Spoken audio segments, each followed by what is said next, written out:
Voilà. Bon, bonjour à tous. J'ai quasiment terminé de préparer tout ça. Bon, j'espère que vous allez bien. J'espère que vous êtes, bien dans votre petite maison, bien en confinement et que tout se passe bien. Le début est toujours un petit peu compliqué pour moi parce que je suis obligé de contrôler, tous les différents paramètres de cette, réunion et puis de faire rentrer des gens et cetera. Donc, c'est pour ça que le début est toujours un petit peu compliqué au démarrage, veuillez vous m'en excuser. Ouais, il y en a encore. Nous sommes pour l'instant 85 personnes. Eh bien, donc bienvenue. Merci d'avoir répondu présent à cette réunion. Jimmy, est-ce que ça va bien? Oui, bonjour. Oui, Ça oui, ça va. Ça va, ça va. Bonjour Ça à va tous. bien? Oui, oui, ça va mieux. Tout va bien. Tout va bien? Oui. Euh, euh, Tu étais un petit peu malade, mais je crois que ça y est, ça va mieux. Oui, oui, oui, c'est pas Corona. Jimmy, il va s'occuper, ça c'est mon chat, il va s'occuper en fait à nouveau de rassembler un petit peu les différentes questions que vous avez, que vous posez effectivement sur la partie chat. La partie chat. Voilà. Oui. Merci Jérôme. Et puis également pouvoir réagir sur certains points, notamment sur la partie A4 audio, puisqu'il représente A4 audio. Voilà. Alors en tout cas, je vais commencer. Je souhaitais donc déjà que ce meeting soit un véritable échange avec vous, une discussion entre professionnels. On va donc parler de quel micro au bout de la perche. Je voulais également évoquer avec vous la place du perchman. Est-ce que celle-ci a évolué durant ces 10 dernières années? Ça, c'est aussi une question récurrente qu'il est important de débattre. On en a parlé un tout petit peu lors du meeting sur les assistants son. Est-ce que le micro au bout de la perche reste pour vous la charpente principale de votre prise de son? Je voudrais qu'on en discute. Je voudrais également de savoir comment vous faites votre choix de micro et sur quels critères. Donc, voilà. Et y a-t-il pour vous encore aujourd'hui une construction de l'image sonore par rapport à ce micro? En gros, quels sont les micros les plus utilisés? Alors, je voudrais qu'on commence par une expérience, parce que c'est la première fois que je fais ça. Donc, j'ai créé un sondage, tout simplement, qu'on va faire en direct avec vous, avec tous les participants. J'ouvre le vote à partir de maintenant. Le vote est ouvert et je vous demande de répondre en fait à ces quelques questions. Évidemment, les réponses sont totalement anonymes. Alors, je ne sais pas du tout, Jimmy, toi qui vois, peut-être tu peux me dire, est-ce que vous avez vu apparaître un sondage quelque part sur votre écran ou pas? Oui, oui, Voilà. oui, c'est ça, sondage. Quel micro au bout de la perche? Voilà. Donc, je vous demanderai de répondre. Nous en débattrons juste après. Donc, il s'agit en gros de répondre à 5 questions, me semble-t-il. J'en ai mis 5. Il y a donc effectivement quel micro utilisez-vous le plus en extérieur? Vous avez un choix, c'est une liste effectivement. Alors j'ai créé cette liste par rapport aux micros qui sont les plus utilisés évidemment aujourd'hui. J'espère ne pas en avoir oublié, j'en ai mis quand même pas mal. La deuxième question concerne quel micro utilisez-vous le plus en intérieur? Donc ça, voilà, c'est la deuxième question. Et ce sont également des choix multiples pour ces deux premières questions. Vous pouvez donc faire plusieurs réponses. La troisième question concerne, lorsque vous utilisez micro, c'est plus pour des histoires de budget, de caractéristiques techniques, de choix artistiques, etc. Donc ça, effectivement, il n'y aura pas de choix multiples. Il s'agira de choisir une réponse unique. Combien de différents micros en moyenne vous utilisez en tournage? C'est un choix multiple. Là aussi, ce sera intéressant de voir en gros combien vous, professionnels. Alors, en parlant également des assistants et des perchemans, bien entendu, vous répondez aussi. Peut-être que c'est en fonction de ce que fait votre chef actuel ou de l'expérience que vous avez pu avoir sur d'éventuels courts-métrages, des expériences de chef. Enfin, quel micro Quel micro utilisez-vous le plus? Voilà, donc ça, c'est suspendre l'enregistrement, arrêter l'enregistrement. OK. Voilà. Quel micro vous ne souhaitez ne jamais utiliser parce que vous détestez ce micro-là? Et enfin, la dernière question, si vous ne deviez utiliser qu'un seul micro, lequel prendriez-vous? Voilà. Je vous laisse encore quelques minutes pour y répondre. J'ai pour l'instant 32% des personnes qui ont répondu. J'attends la fin des votes. Est-ce que quelqu'un veut éventuellement chanter une chanson, Jérôme, en attendant? Ouais, je suis encore sur les questions. Mais juste après, Ouais. c'est promis, je vous en chante une. Juste quand tu auras repris à parler. J'arrive pas à soumettre, moi, Laurent Poirier, bonjour à tous. Le bouton soumettre est grisé, moi. Ah, C'est quand on n'a pas répondu à toutes les questions que le bouton soumettre n'est pas actif. Une fois qu'on a répondu à tout, il devient actif. bien joué, bien joué. Merci pour la réponse.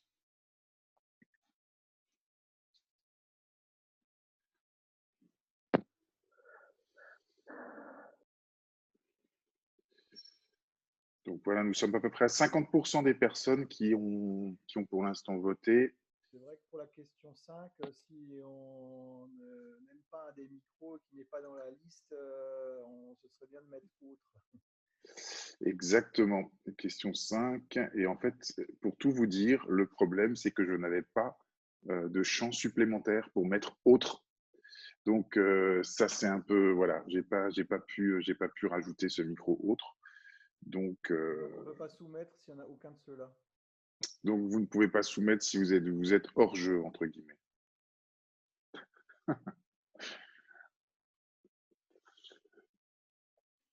Nous sommes un peu plus de 54% pour l'instant à avoir voté et on est près de 100 personnes. Près de 100 personnes actuellement sur Zoom. D'ailleurs, ça va se remplir au total.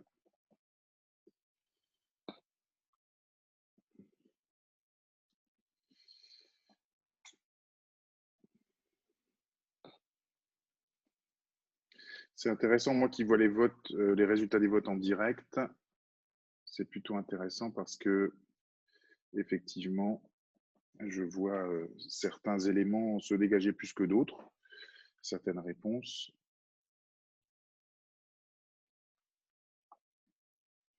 On va laisser encore une petite minute. Et après, je vais laisser parler Laurent Poirier, tiens, parce que je vais tout de suite, vu comme c'est lui qui a commencé. Ah ouais. Ah oui, Laurent. On va tout de suite démarrer avec toi, avec quelques questions pour savoir un petit peu comment tu fonctionnes. Comme je vous ai dit au départ de ce meeting, j'aurais vraiment souhaité que sur ce sujet spécifique, on puisse échanger un maximum avec tout le monde, les différents ingénieurs du son. Je vois Franck Fly également dans la liste qui nous a envoyé un mail intéressant sur l'image sonore que j'aimerais faire intervenir aussi tout à l'heure. Donc, beaucoup de gens qui nous ont également écrit concernant les prochains meetings, notamment le prochain meeting, en attendant pour votre information, le prochain meeting sera effectivement sur les enregistreurs numériques. Jimmy, tu es en train de rassembler en fait les différents intervenants, me semble-t-il, hein, c'est bien ça? Oui, exactement. Qui seront donc à Aton, Sound Device, Zaxcom. Oui. Pour ce prochain meeting sur les enregistreurs, le futur des enregistreurs numériques. Donc, qu'est-ce que nous réservent les prochaines technologies? Je vais mettre fin au vote. Je pense que voilà, il y a à peu près 62% des personnes qui ont voté. Je pense que pour l'instant, on va s'arrêter là. Je viens de faire entrer également la 100e personne sur ce meeting. Donc, le meeting est plein. Je mets fin au vote. Et puis, voilà, merci à vous en tout cas. Je vous propose de regarder un petit peu ce que ça raconte, ce qui peut être plutôt intéressant. Sur la première Question, quel micro utilisez-vous le plus en extérieur? On reste quand même sur du Schops Cemit ou Mini Cemit. Donc plutôt intéressant parce qu'on a affaire là à des technologies qu'on appelle le tube à interférence. On en parlera un petit peu plus tard. Par rapport à du CMC6 qui généralement, que ce soit des capsules cardioïdes ou hypercardioïdes, voire autres, en tout cas fonctionne avec donc une technologie un petit peu différente. Donc on a quand même le CEMIT ou mini CEMIT qui sort, je dirais assez largement, presque de près de 50% d'entre nous qui utilisons ce micro pour la partie extérieure. Sur la deuxième question concernant les micros utilisés le plus en intérieur, on arrive à du Schops CMC6. Ce que je trouve intéressant dans tout ça, c'est qu'on voit déjà qu'il y a une marque en fait de micro qui se dégage, qui est là, quoi. Enfin, excusez-moi, je suis en train d'accepter les personnes qui se battent pour rentrer dans notre Zoom. Donc voilà. Est-ce qu'on a une personne aujourd'hui qui représente Schops, Jimmy, avec nous? Me semble-t-il que oui. Normalement, nous avons Clément. Clément, Qui représente la société Aritech, Aritech, oui, exactement. à qui on a demandé de participer. Je ne sais pas si je l'ai vu effectivement Si, il est. Tu es là, Clément. Clément, est-ce que si jamais tu as la possibilité, Clément, de mettre un tout petit peu plus fort ton micro dans la partie réglage en fait de Zoom où tu peux pousser un peu le volume. Donc en tout cas, Clément, ouais, la marque Schops, en tout cas, près de une personne sur deux. Alors évidemment, je ne suis pas en train de dire qu'on représente en gros le cinéma français ou la partie des ingénieurs du son français, mais on est quand même à près de un peu plus de 50% de l'utilisation des micro Schops en fiction. Et puis après, je reviendrai vers toi, Clément. En tout cas, merci d'avoir répondu présent pour ce rendez-vous. Et puis, à la troisième question, lorsque vous choisissez un micro, c'est pour des caractéristiques techniques à plus de 60%. Donc ça, c'est plutôt intéressant. Laurent Poirier, j'aimerais bien aussi que dès qu'il aura fini d'allumer sa cigarette, on répondra aussi à cette question. Si toi aussi, c'est essentiellement pour des caractéristiques techniques ou bien des choix en fait qui sont plus de l'ordre de l'artistique. Non, c'est plutôt de l'ordre de l'artistique. Donc tu vois, c'est plutôt intéressant aussi d'en discuter. Bon, on verra, on va voir combien. Combien de différents micros en moyenne utilisez-vous en tournage? On est à une moyenne de 2 micros. Jimmy Martin, dès qu'il y aura un ingénieur du son qui viendra te demander de louer les 47 micros qu'il demande quand il part en fiction, tu lui diras, écoute, généralement c'est 2 et puis Ouais. pas plus. Et puis enfin, quel micro vous ne souhaitez absolument pas utiliser? C'est la série Neumann qui l'emporte, mais là c'est assez disparate tout de même. Mais on reste quand même chez les Neumann où apparemment les personnes ne souhaitent absolument pas. Mais on a quand même aussi Sennheiser et 416 séries, etc. Sennheiser et Sanken d'ailleurs, très intéressant, Sanken qui se dégage, la série CS que les personnes ne souhaitent pas utiliser, c'est-à-dire qu'ils n'aiment absolument pas. Si vous deviez utiliser qu'un seul micro, on revient bien évidemment et tout à fait dans la logique. Si je ne devais utiliser qu'un seul micro, on revient sur les Schops CMC6. Laurent Poirier, alors, quel micro utilises-tu le plus en extérieur? Alors, Extérieur. un petit peu ton expérience à toi, et j'aimerais qu'on parle également, bien entendu, avec tous les autres. Je reviens vers Clément Ruffini après pour parler un petit peu plus précisément de Schops et comment peut-on expliquer en fait aussi, peut-être sur des histoires également de catalogue de micros, de propositions de la marque Schops, etc. Peut-être qu'il y a des explications aussi très simples pour les raisons pour lesquelles, en tout cas, on utilise le plus le Schops. Alors, Laurent, qu'est-ce que tu prends toi, en extérieur? Bonjour à tous. Alors moi, j'ai un micro de base. Ça va faire hurler tout le monde parce que, vu la réponse, moi, j'ai travaillé au KM150. KM150. Donc, ça veut dire que c'est intéressant parce que la série, c'est Neumann, hein, c'est bien ça. Hein.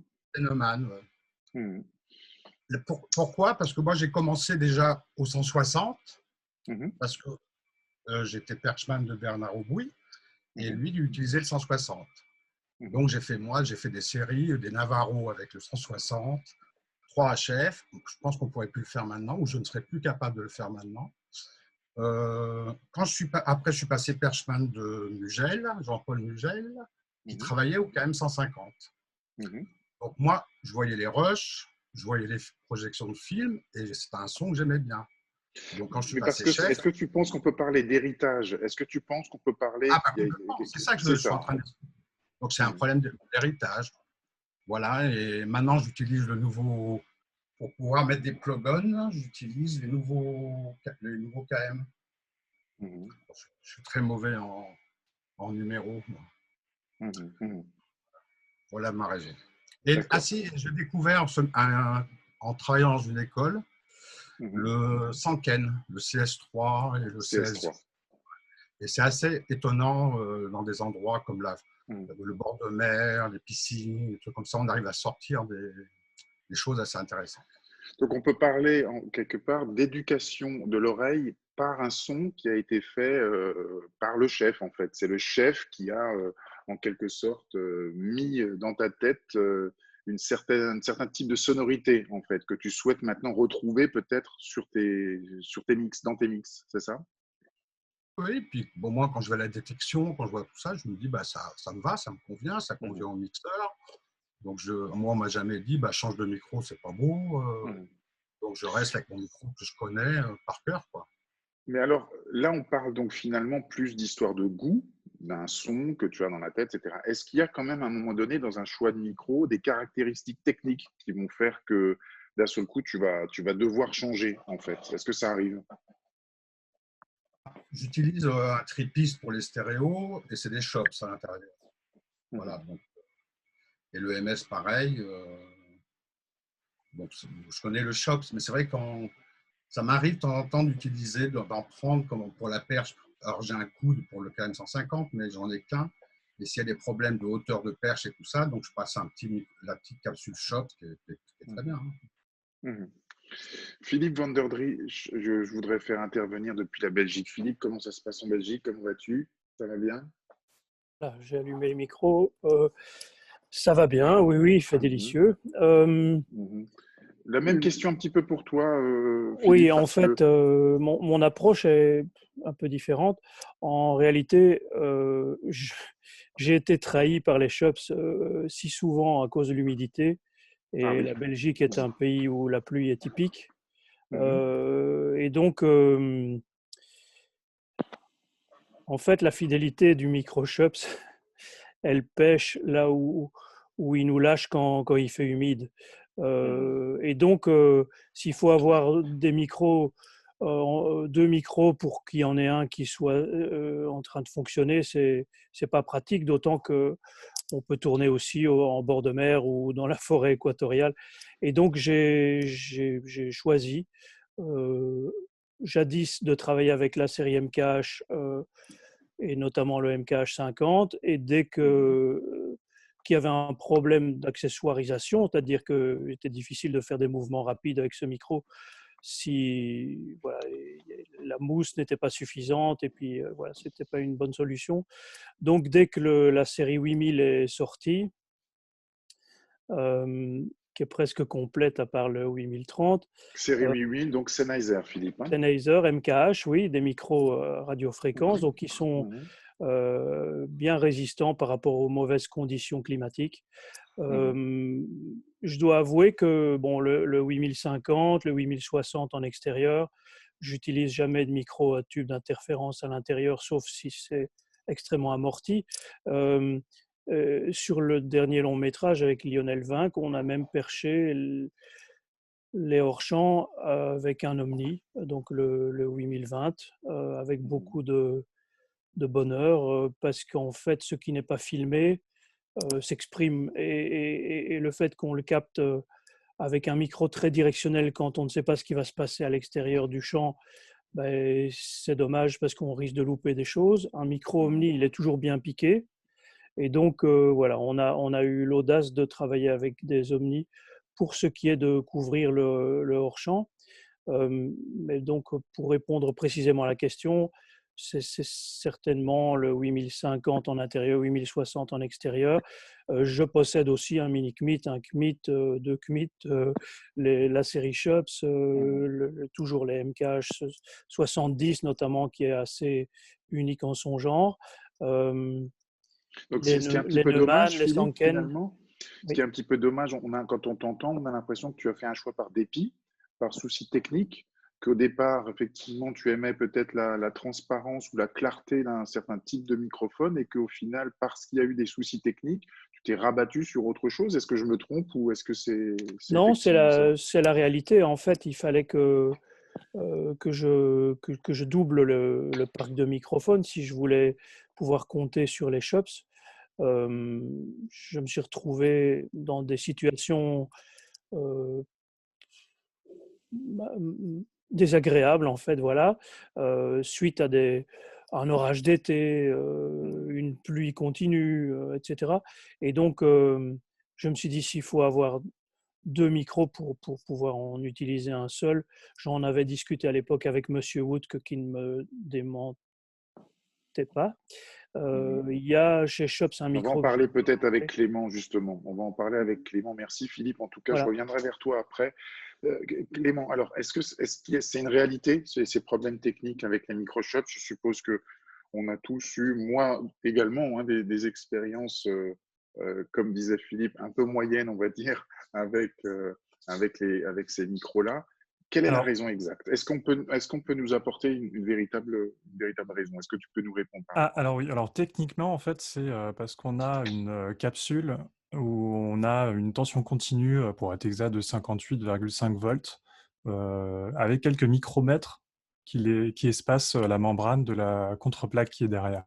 Ce qui va se passer dans le cas où on a de la poussière, par exemple, qui s'est déposée avec le temps, ou alors vraiment une condensation qui s'est déposée sur les éléments internes, on va avoir des arcs électriques qui vont se former entre cette plaque et cette membrane. Donc là, effectivement, c'est un des points faibles, si ce n'est le seul point faible des microshops. Il y a des manières de contrer ça. Aujourd'hui, on a des bonnettes où on peut avoir un chauffage intégré qui permet d'éviter que l'humidité se condense à l'intérieur. Et on a aussi le nettoyage des capsules qui est très important pour éliminer toutes ces petites poussières qui, avec le temps, s'accumulent et ont tendance à rendre plus sensibles les micros à ce problème. Alors effectivement, l'utilisation d'une monette complètement fermée, je prends l'exemple par exemple des Sydney là, ça améliore beaucoup parce que ça crée une espèce de microclimat. Et si on met un petit chauffage à l'intérieur, alors là on est tranquille, il y a des films. Tu veux qu'on installe une clim à l'intérieur de la bonnette, en fait. C'est ça En fait, que c'est pas beaucoup d'énergie qu'il y a à dépenser, mais juste suffisamment pour pas qu'il y ait de condensation.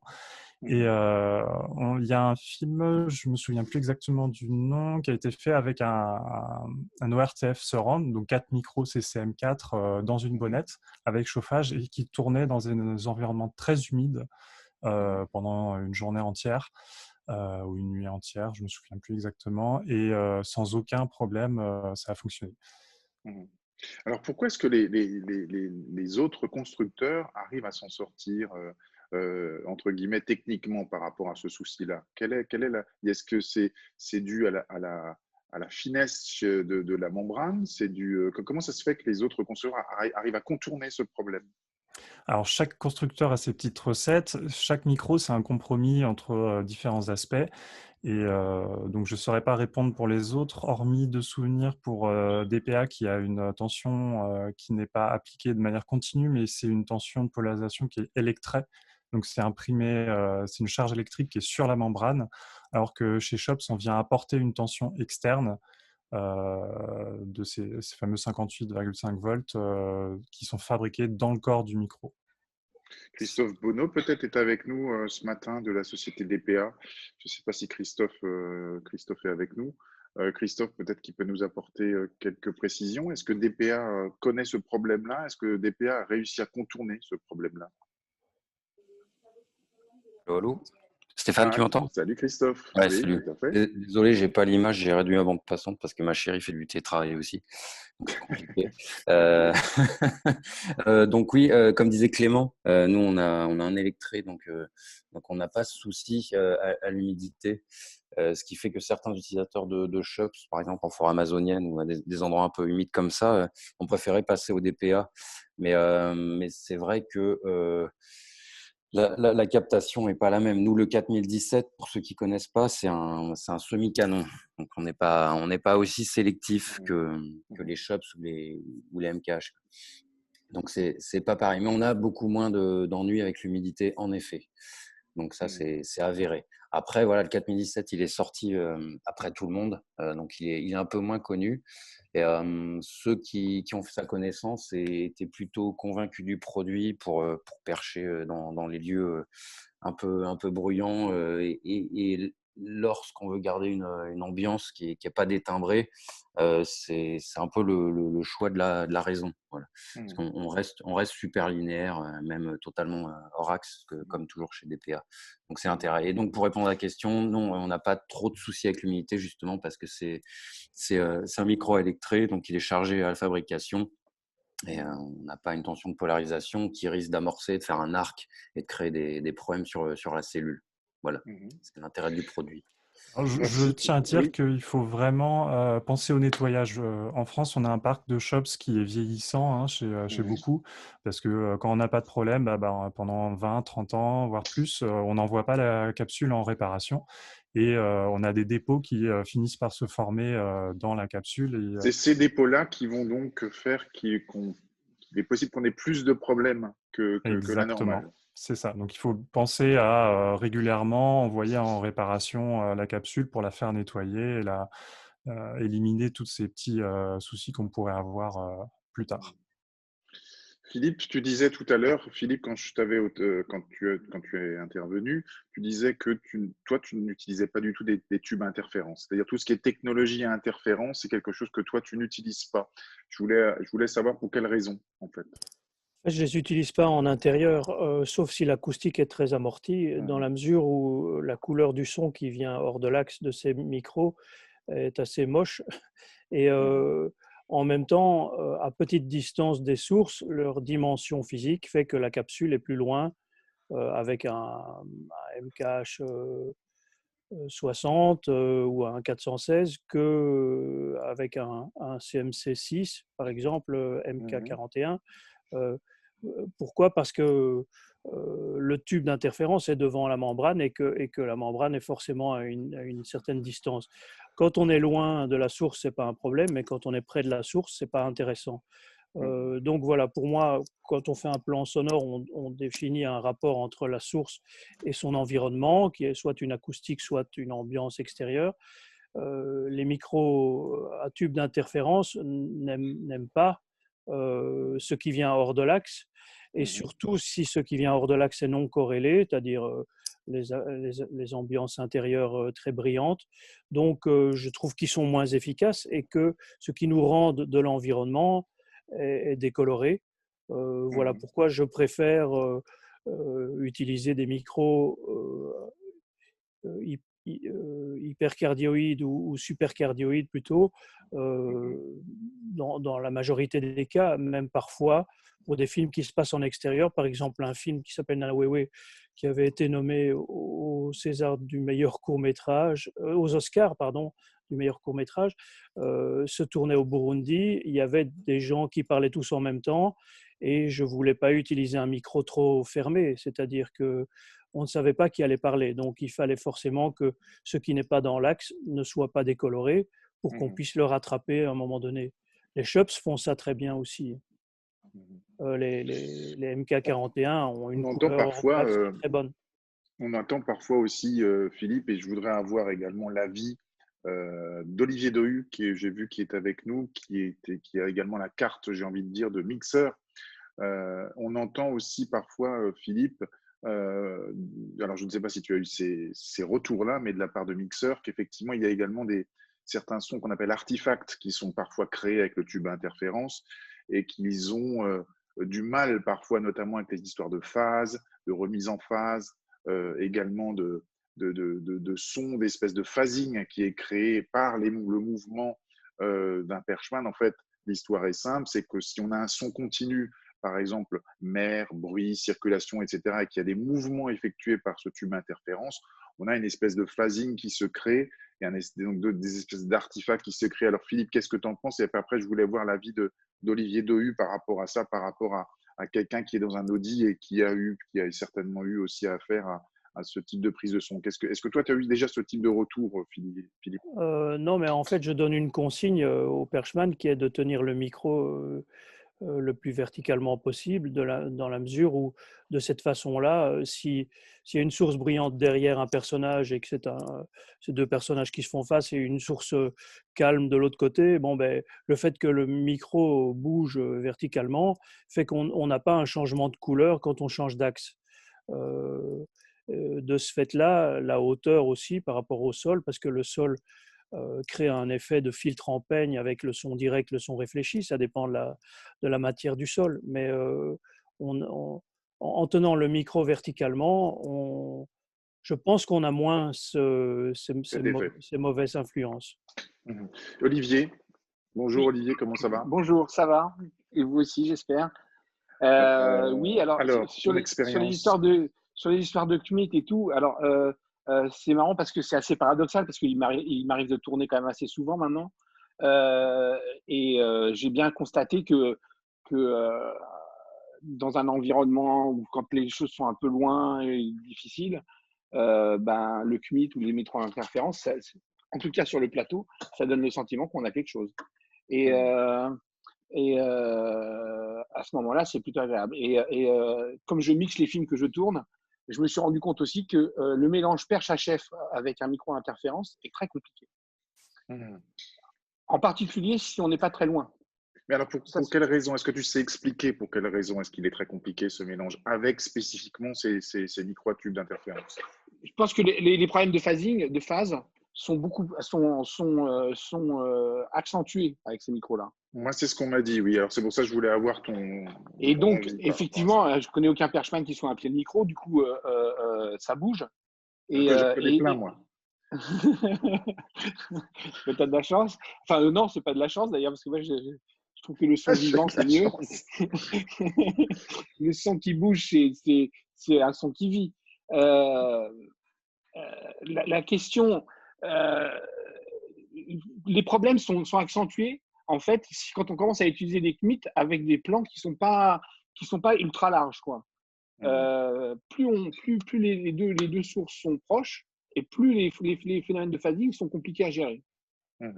Voilà ce que je peux dire en tant que mixeur. Après, comme preneur de son, je me rends bien compte que la sensation qu'on a au casque et le fait qu'avec un micro plus directionnel comme cela, c'est rassurant. C'est rassurant, tout à fait. Clément, tu mettais tout à l'heure, merci. Olivier, tu mettais tout à l'heure le graphique en fait de la directivité du CMIT et effectivement Philippe qui réagissait tout à l'heure en disant que c'est quand même un micro extrêmement directif alors qu'il peut être véritablement un outil intéressant dans certains cas, mais qui peut parfois en fait faire poser un réel souci par rapport à une éventuelle scène, un dialogue. Et là, on voit très très bien, je voulais que tu commentes encore un tout petit peu, Clément, si tu veux bien, cette directivité extrêmement importante par rapport à ce micro. Alors, ce que j'aimerais déjà dire, c'est côté droit, on a les aigus, on voit entre 4 et 16 kg, et à gauche, on a le reste de la bande, 252 kg. Donc, ce qu'on peut voir, c'est que dans les basses fréquences, on a un micro qui est assez consistant en termes de réponse entre les différentes fréquences, et c'est uniquement quand on va monter en fréquence qu'on va avoir cette directivité qui s'installe. Donc, ce qui est important à comprendre, c'est qu'un micro du type du mini Kmit ou tout micro qui lui ressemble vont avoir une directivité uniquement à partir d'une certaine fréquence. En dessous, on va avoir l'équivalent d'un hyper, voire un hyper un peu large derrière. On peut comparer ça à un cardio et voir que chez Shops, en tout cas, En fonction des fréquences, on n'a pas beaucoup de variations en fonction d'où on se place sur la courbe. Ce qui veut dire que finalement, il va nous falloir un peu, comment dire, de métier pour arriver à gérer ce micro sans avoir les problèmes qu'induisent le fait de récupérer des sons qui viennent d'ailleurs. C'est pour ça qu'en intérieur, on a un peu du mal à utiliser les micros dits semi-canons. Dit semi-canon, c'est intéressant quand tu parles d'expérience. Un petit peu Monsieur Rabu qui est avec nous. Monsieur Rabu, qu'est-ce que tu en penses faut-il avoir de l'expérience quand on est perchman et quand on doit percher au CEMIT? En fait, c'est assez curieux parce que, enfin, je pense toi aussi à l'époque quand tu étais perchman, on a beaucoup commencé avec le 416 où on nous demandait vraiment une rigueur de travail absolue parce qu'on n'utilisait vraiment que le 416. Et je vais un peu contredire ce que disait Philippe tout à l'heure, c'est qu'on nous faisait prendre des positions ultra anti-verticales, quoi. On nous faisait prendre vraiment des fois des positions horizontales, donc ça allait un peu dans tous les sens. Après, pour répondre à ta question, ouais, je pense qu'il faut avoir de l'expérience, ça c'est sûr. Pour les CMIT, ouais. C'est plus compliqué. Je ne sais pas si c'est plus compliqué. Je ne sais pas. Moi, je n'ai pas senti de différence à l'utilisation de ces deux micros-là. Jocelyn Panchou, qui est avec nous aussi, j'ai pu voir. Jocelyn, si tu es avec nous. Alors, est-ce que ça t'arrive d'utiliser aussi du CEMIT? Est-ce que tu penses qu'il est plus compliqué d'utiliser des micros de technologie tube interférence que d'autres? Bonjour à tous. En fait, je travaille beaucoup avec un ingénieur du son qui s'appelle Rémi Daruche et nous, en fait, on a complété, on utilise plutôt les Shups CMC6 et la série CCM. Et en l'occurrence, en semi-canon, on utilise plutôt le 4017, le DPA 4017 plutôt que le CNIT. Et après, effectivement, la réponse est un peu la même, peu importe le micro, du moment qu'on commence à utiliser des tubes à interférence.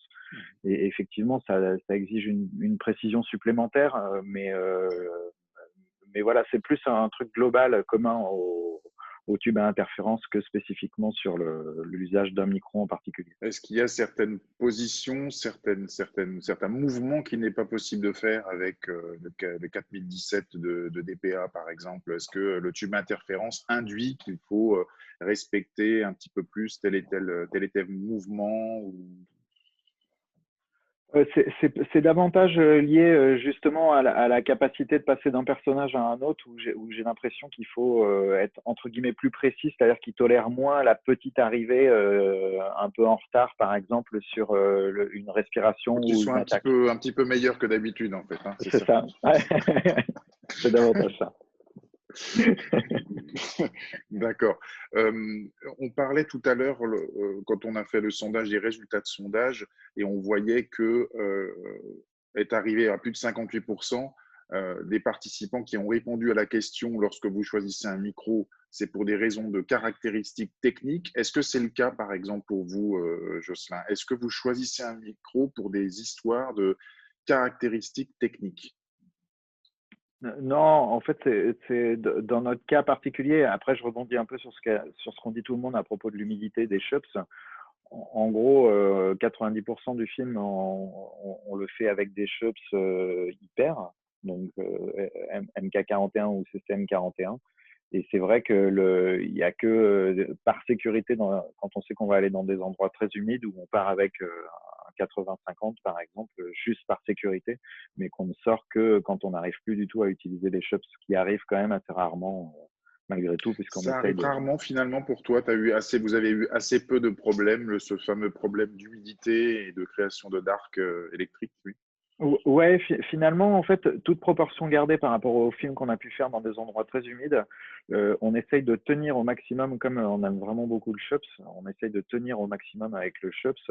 Et vraiment, quand on a plusieurs MK41, et en gros, quand on a un problème d'humidité avec l'un, on prend le deuxième et on essaye comme ça de tenir. Mais ça nous est arrivé vraiment qu'une ou deux fois de sortir et de passer sur des Sennheiser parce que c'était plus possible d'utiliser des Shups. Donc, ce choix de Shups à la base, c'est, pour en revenir à ce que je disais juste tout à l'heure, c'est La question, pour être très précis, ce n'est pas des caractéristiques techniques que vous n'avez pas choisies, c'est pour une histoire de son, vraiment. C'est pour une histoire Alors, est-ce que ce choix donc, de son est entre guillemets définitif, c'est-à-dire qu'il n'est pas possible d'utiliser un autre micro pour des histoires de couleurs, ou est-ce qu'au contraire, il est possible d'aller vers une autre marque parce que voilà, on a besoin de faire ressortir je ne sais quelle ambiance sonore un peu mieux, un peu moins. Non. En fait, c'est sur l'ensemble des films, c'est toujours les shops. Il n'y a pas d'autre choix possible. C'est ça que je voudrais savoir.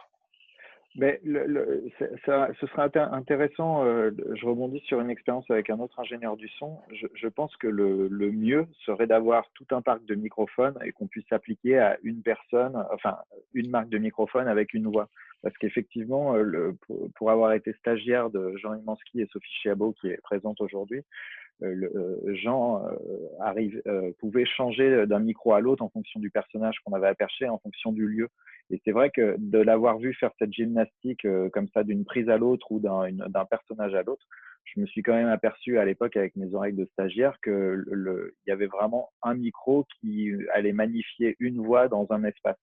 Après, c'est une gymnastique qui est très compliquée et une logistique qui est aussi assez protocolaire à mettre en place. Mais je pense que c'est ça la meilleure compromis, ce serait d'avoir tout et de pouvoir essayer tout. Merci Jocelyn. Il y a Alexandre Andrion qui souhaite réagir et qui a utilisé le petit système main que tu n'as pas utilisé cette fois-ci, Jocelyn.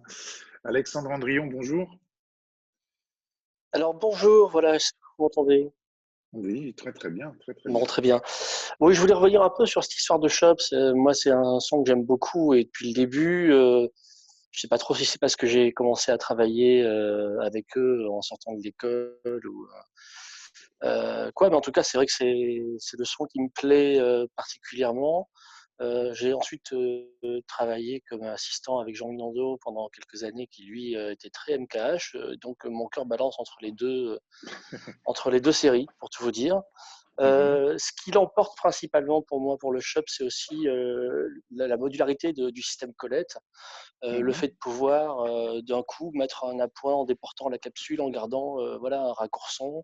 Le fait de pouvoir éventuellement poser un PZM, lui aussi qui raccorde parce qu'il a la même capsule. Et le même préampli, ben ça c'est quand même un gros avantage, notamment en intérieur. Voilà. Après, pour les extérieurs, j'ai moins de religion dans le sens où les acoustiques sont tellement différentes entre l'intérieur et l'extérieur que changer de marque me gêne pas du tout. Donc souvent, je passe au MKH pour les extérieurs. Si je peux, la MKH 50 me va très bien, mais passer au 60, bon, bah, c'est un micro qui est quand même extrêmement solide, qui va ramener beaucoup de présence, même quand on est loin. C'est vraiment un gros avantage. Voilà à peu près ce que j'avais à dire sur le sujet. Merci Alexandre, merci à toi. C'est intéressant effectivement, Clément Ruffini, c'est intéressant de ce que vient de dire effectivement Alexandre, c'est qu'il y a aussi véritablement la possibilité d'avoir un large choix de capsules, d'accessoires, de câbles, etc., qui est proposé notamment par la série CCM auprès de Shops. Est-ce qu'on peut dire que c'est aussi ça qui va faire la popularité d'un produit? Est-ce que c'est aussi grâce à ça que ce type d'accessoire qu'aujourd'hui beaucoup de gens peuvent utiliser la série Shops? C'est aussi la compatibilité depuis la création de la série Colette. Donc un micro, ça a commencé avec les CMC5. Les capsules de cette époque sont toujours compatibles avec les préamplis d'aujourd'hui et inversement. On a une grande quantité d'accessoires, par exemple un qui est assez utilisé, qui est le Cut 60 pour pallier à problème d'autres enregistreurs, mais ça c'est un autre domaine. Mais on a plein de petits accessoires pratiques, des rallonges de câbles. Effectivement, on a aussi la série CCM, mais qui, elle, ne va pas avoir ces accessoires entre la capsule et les préamplis. Pour ce qui est des préamplis, maintenant, on a une gamme qui est assez grande entre les CMC6 qui sont de grande longueur et les CMC1 tout nouveaux qui sont arrivés avec, malgré la miniaturisation, des qualités électriques qui sont aussi bien, voire meilleures selon les types de caractéristiques qu'on regarde. Ça, c'est vraiment la marque de fabrique de Shops, ne jamais faire quelque chose de moins bien que ce qu'ils ont fait, toujours améliorer, avoir de meilleures caractéristiques. J'ai également l'impression que Shops, et puis on en parlera peut-être avec les autres marques, j'ai également vu des représentants de Sennheiser ici à notre meeting, et puis DPA bien évidemment, mais j'ai la sensation tout de même que Shops continue véritablement à sans cesse essayer de développer, de proposer des nouveaux éléments. Ça, c'est aussi, à mon avis, une des clés du succès pour une marque, bien évidemment. Et une question que je voulais tout simplement poser par rapport aux fabricants Shops, y a-t-il, entre guillemets, bientôt un micro du futur? Est-ce qu'il y a une nouvelle technologie un jour qui va arriver, qui va faire que quelque chose va être révolutionnaire, ou est-ce qu'on est condamné à rester à de la physique, en fait, qui est celle que l'on connaît tous? Est-ce qu'il y a peut-être des recherches, des R&D qui sont faites? Est-ce qu'on peut avoir des infos là-dessus? Alors, il y a effectivement des frontières au niveau de la physique. Si on veut un bon rapport signal sur bruit, il y a un compromis entre la taille de la membrane, les tensions utilisées, de polarisation, tout ça. C'est des choses qu'on ne va pas pouvoir faire évoluer. Alors, un micro du futur, je ne sais pas ce qu'on entend par un micro du futur. Je ne sais pas, je pose la question parce que bien entendu, il y a des nouveautés physique, dans les il y a cartons. les limites de la physique. Mais j'ai l'impression qu'on va tourner autour de ça et que voilà, mais ça peut être, je sais pas, il peut y avoir un nouveau système révolutionnaire. En tout cas, Shops a tenté, me semble-t-il, avec le Super C-Mid, de rentrer dans des histoires comment dire, de filtrage actif. Voilà, avec une technologie interne propre au microphone qui était censée être finalement utilisée plus par la post-production pour pouvoir pallier. Et donc là, voilà, est-ce que ça, Alors par oui et exemple, non, tu peux nous en dire post-production, pas plus? forcément. Alors le Super CMIT, comme on peut le voir sur la courbe que je montre ici, ce qu'on avait vu tout à l'heure sur la partie gauche avec les basses fréquences, qui était plus de l'ordre d'un hypercardioïde, là on se retrouve avec une directivité qui est un peu plus complexe, hein. On n'est plus dans le premier ordre pour côté physique de la chose, Oui. parce qu'on a 2 capsules et un processeur qui va en fait utiliser les informations de la deuxième capsule pour créer une directivité canon aussi dans les basses fréquences. Ce qui n'est pas possible dans les micros 100% acoustiques. Et c'est vraiment là la particularité. C'est pas nouveau hein, ce micro, mais il est très utilisé par exemple sur Roland Garros, sur le sport. Mais rien ne l'interdit d'utiliser dans des environnements très bruyants pour du cinéma. La grosse caractéristique, c'est que tout le bruit de fond, l'espèce de rumble qu'on a par exemple dans des salons ou autres, on va l'éliminer parce que la directivité va être vraiment comme dans les hautes fréquences. Merci Clément. J'ai Lionel Vink qui voulait intervenir. Lionel, oui. Je voudrais, juste avant Lionel de te passer la parole, je voulais savoir si éventuellement des personnes utilisent la technologie Super C-Mid. Et si ces personnes utilisent les micros Super C-Mid, j'aurais voulu également avoir quelques retours d'expérience par rapport à ce micro. Et Lionel, je te laisse la parole. Si une personne veut se manifester juste après Lionel, si une personne a utilisé déjà ce micro. Lionel, je t'écoute. On t'écoute. Oui, alors donc moi je suis jeune ingé son. En tout cas, tu n'es pas cadreur, ça c'est certain. Tu dois être certainement pertinent. Ouais. Voilà, je ne me vois pas donc. Ouais, je te vois très bien. Alors donc en fait ici on parle beaucoup de tout ce qui est technique et artistique et je voulais intervenir en tant que jeune preneur de son, c'est-à-dire que l'artistique, on a plus la sensation que c'est un luxe qu'on peut se permettre dans certaines productions de pouvoir avoir tout un panel de capsules pour pouvoir choisir d'après les personnages pour les HF ou pour les perches. Et donc quand on est jeune, ce qui se passe, c'est qu'au début, on va louer du matériel, on va bien aimer un micro et on va intégrer un micro dans notre kit en fait pour avoir quelque chose dans l'armoire à prendre et pas aller tout le temps chez le loueur rechercher une capsule. Et après, on va progresser et des productions vont s'ouvrir à nous qui ne sont pas forcément des productions qui ont un budget qui permettent de louer toute une bijoute avec un Shops, avec un Neumann, avec un Sennheiser. Et donc, pour réduire le coût et pour pouvoir permettre certaines locations de matériel, on va rester avec ce choix de microphone qu'on a fait. Voilà, c'est juste la petite, ce que j'avais ajouté.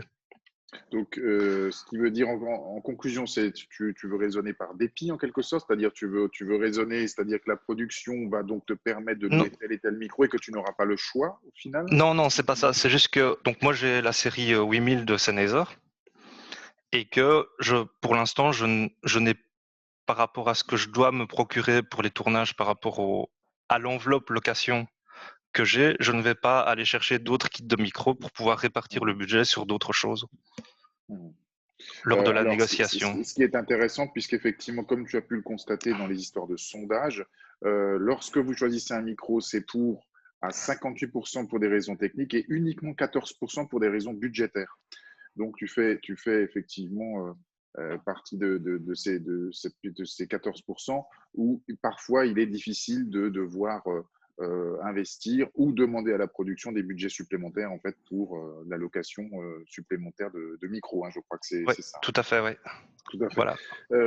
Merci Lionel en tout cas. Est-ce qu'il y a quelqu'un qui éventuellement a utilisé le micro Super C-Meet? Est-ce que c'est le cas ici si quelqu'un veut se manifester? Apparemment personne n'a utilisé. Avant de parler un petit truc sur le Super C-Meet. On a la possibilité d'avoir et la capsule non processée et la capsule processée sur le câble, puisqu'on sort numérique avec 2 canaux en AES. Et comme ça, on peut avoir la flexibilité derrière en poste de choisir si on prend la capsule avec la directivité avancée ou directivité classique CMIT. Oui, ça c'est débrayable en quelque sorte. On a la possibilité de ce réglage-là. Stéphane, je vois que Vincent Magnier l'a déjà utilisé, le Super CMIT, s'il peut en parler. Ouais, je ne sais pas si vous m'entendez ou pas. Oui, je t'entends. Et puis après, j'ai mon ami Xavier Rémy aussi qui voulait en parler, et Damien Vachette. Alors Xavier, je te passe la parole juste après, effectivement. Vincent, c'est super. Donne-nous un petit peu, ton ça va être assez court. Moi, comme je suis assez curieux, je l'ai utilisé, je l'ai fait venir à l'INA sur des stages. Et à chaque fois, on a été assez perturbé par ce micro. Il va chercher plus loin. Très loin, c'est très étonnant, mais ce qui se passe sur l'acoustique est complètement, on est complètement désarçonné, on n'a plus de repères, donc en fait à chaque fois on a fait des essais et puis on l'a rangé et on l'a pas ressorti de la semaine. Voilà, c'est assez étrange. Je pense que c'est un excellent micro pour du broadcast, pour aller chercher des choses loin, et c'est là où il est utilisé. Après en fiction, c'est très compliqué, et puis il y a l'angle utile du micro est très très très serré. D'accord. Merci Vincent. Mon ami Xavier, comment vas-tu Xavier? Oui, bonjour, ça va et toi? Bonjour à tout le monde. Aïe. Oui. Oui, le Super CMIT, je l'avais essayé il y a très longtemps quand il sortait. On l'avait pris sur une journée de tournage justement parce qu'on était dans un environnement très acoustiqué. On était dans un gymnase avec beaucoup de monde, avec des choses précises à faire ressortir. Mais dès que on rentrait justement un peu dans les effets du Super CMIT, ça passait très métallique. Et ça paraissait pas beau du tout. Enfin, nous, on n'avait pas apprécié ce son-là. Donc, on l'avait rapidement rendu. En tout cas, pour de la fiction, là, c'était un long métrage. Ça ne nous convenait pas du tout. Mais malgré qu'on veuille des choses très précises, c'était pareil. Donc, c'est un micro qui a été utilisé une partie pour une scène ou pour une autre, et puis ensuite plus jamais utilisé, plus jamais sorti ou... Non.